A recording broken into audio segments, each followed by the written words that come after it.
नमस्कार रसिक श्रोते हो.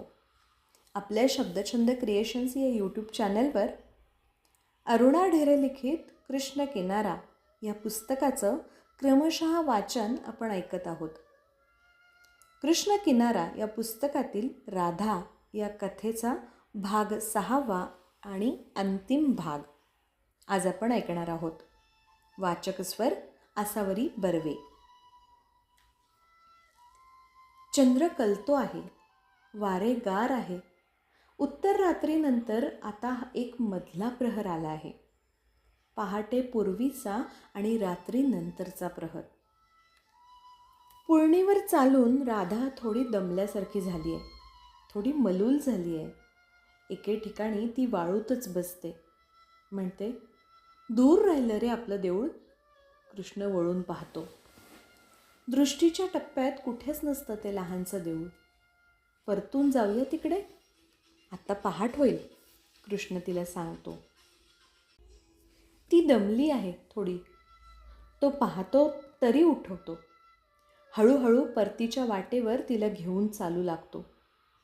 मध्येच थबकून ती विचारते, खरंच रे, एवढा मोठा तू राजा, तू रात्री आलास तरी कसा?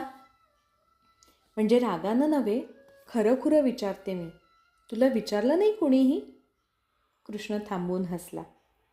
अगदी मनापासून म्हणाला, राधे, तुला भेटायचं तर मग रात्रीचा अंधारच हवा नाही का? शिवाय पौर्णिमेचा चंद्र हवा भरातला, पाणी हवं चमचमणारं. आपल्या भेटीसाठी ह्या गोष्टी अगदी अटळ आहेत. तसं नसतं तर तुला भेटलो असतो मी भर उजेडात, भर गर्दीतही. तिथेही घेतले असते तुझे हात हातात. मी या भेटीतला स्वाभाविकपणा महत्त्वाचा मानला, मग कुणी काहीही म्हणो. 1-2 गोष्टी राहिल्या बरं का त्यातल्या, राधेनं म्हटलं. तुझा मोर पिसाचा मुकुट राहिला, तुला घालण्यासाठी माझी रानफुलांची माळ राहिली, मला ऐकवण्यासाठीची तुझी बासरी राहिली. नाही ग माझ्या मैत्रिणी, काहीसुद्धा राहिलं नाही यातलं. मी निजलो तुझ्या मांडीवर तेव्हा तुझा हात फिरला नव्हे का माझ्या केसातून? आणि तुझे हात तर मी ओढून घेतले होते माझ्या गळ्याशी. मग बासरीचं आता सांगू नकोस कृष्णा, ती तर अखंड वाजतेच आहे माझ्या मनात. तुझ्याच तऱ्हेनं विचार करू लागलं की जगणं पुष्कळ सुंदर होतं बघ. ते सोपं नसतं याबद्दल तक्रार नव्हतीच माझी. ते सुंदर होतं, सुंदर करता येतं, हे का कमी आहे? मग तिनं एकदम कृष्णाला थांबवलं. थांब थांब आता जरा, उभे राहू जरा इथेच. मला सांगता येत नाही बघ चालता चालता. तुझा चेहरा पुढ्यात ठेवून बोलायचं आहे मला. त्या निर्मनुष्य वाळूच्या पट्ट्यावर कृष्ण तिच्यापुढे उभा राहिला. केस पांढरे करडे, त्यावर चांदण्याचा हलका हात फिरलेला. वाऱ्यानं मानेवरची झुलपं किंचित हलत होती. घडी घातलेले हात, स्थिर स्निग्ध डोळे, त्याच्या आकृतीत भरून राहिलेलं ते जगण्याचं आश्वासन इतकं उत्कट होतं की राधेला रडूच फुटलं. गहीवरून ती म्हणाली, तू गेलास मला सोडून तेव्हा रडले इतकी की माझं रडू आटूनच गेलं तेव्हापासनं. रडले नव्हते बघ त्यानंतर, पण आज पुन्हा नव्यानं रडू येतंय. तू पुरा मिळाल्याचं रडू येतंय. कशी वेडी आहे मी. पण थांब, तू किती सहज कबुली देत गेलास तुझ्या दुःखांची. तुझ्या निवळपणात ती दुःखही राहिली नव्हती हे सोड. पण तू अगदी थेट दिलास जमा खर्च. आणि मी बघ केवढी अवघडले आहे. फार उशीर करतेस. तुझं ओझं हलकं व्हावं म्हणून मी वाट बघत होतो कधीची. मोकळं व्हायला किती आडेवेढे आहे तुझे, तो म्हणाला. स्वरात तेवढीच प्रसन्नता, तेवढंच लाघव. राधेला धीर आला. एकदा घरी यायला उशीर झाला होता. अनय घरी नव्हता, कुठेतरी परगावी गेलेला. मला उशीर झाला म्हणून मी रागावून घेतलं खूप. सासूबाईंचा संयम सुटला शेवटी. खूप मार खाल्ला मी, पण रडले नाही. दर फटक्याला त्या चिडून म्हणत होत्या, रडते का बघा निलाजरी, एक नवरा सोडला आणि मग गावभर हिंडायला मोकळी. तो तर गेलाच काळा पाठ फिरवून, तरी हिचा पाय घरात ठरतो का बघा. कोण आहे ग आता? त्या मारून मारून थकल्या. माझे केस धरून शेवटी कळवळून ओरडल्या, सांग त्याचं नाव मला. कुणाचं नाव पुटपटतेस सांग, कुणाला हाका मारतेस? आणि मी ताडदिशी म्हणाले, एका कृष्णा वाचून दुसऱ्या कुणाला मी कधीच आठवलं नाही, आठवणार नाही. माझं सर्वस्व देईन पण त्यालाच आठवीन फक्त. आणि सासूबाई थरथरत गप्प बसल्या. मला कबूल करू दे कृष्णा, पण त्या दिवशी मी तुझं नाव नव्हते पुटपुटत. खरं सांगते, मी तुझं नाव नव्हते रे घेत. त्या प्रत्येक फटक्याला कळवळताना मला माझा म्हणून तू नव्हतासच आठवत.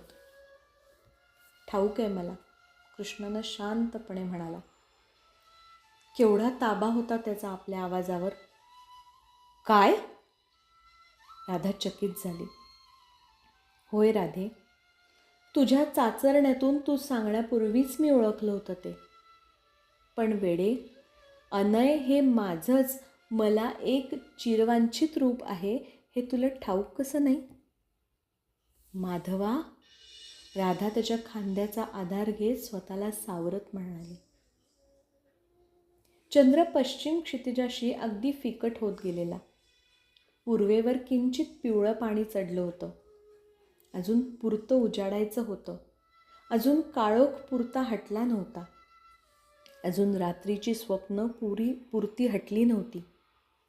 पहाटेची पापणी अजून किंचित जडच होती. देऊळ आता अगदी 4 हातांवर आलेलं.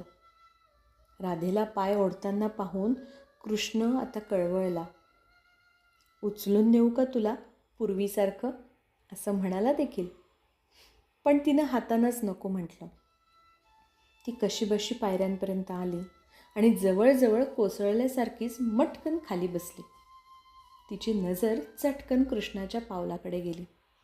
ती निमुळती लांब पावलं, त्यांचे ते वाळूतले ठसे.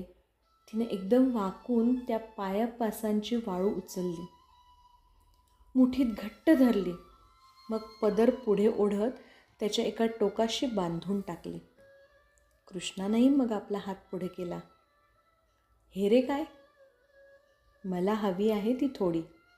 रुक्मिणीला तसं वचन देऊन आलोय मी. कसलं?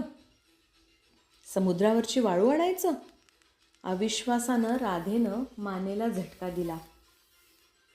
तुला तिच्या भेटीला नेईन असं वचन मी दिलं होतं. कृष्ण पुन्हा म्हणाला. श्रीरंगा, पुन्हा अशी वेगवेगळ्या नावांनी मला वेल्हाळ हाका नको घालूस.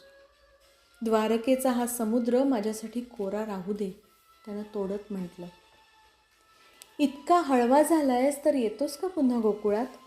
चल, राधा म्हणाली. कोणता भाव आहे या सुचवण्यामागे? त्याला ते मुळीच नाही कळलं. मग तो खाली वाकला. तिचा चेहरा ओंजळीत धरून क्षणभर उभा राहिला. मग सोडून दिलं त्यानं तिला.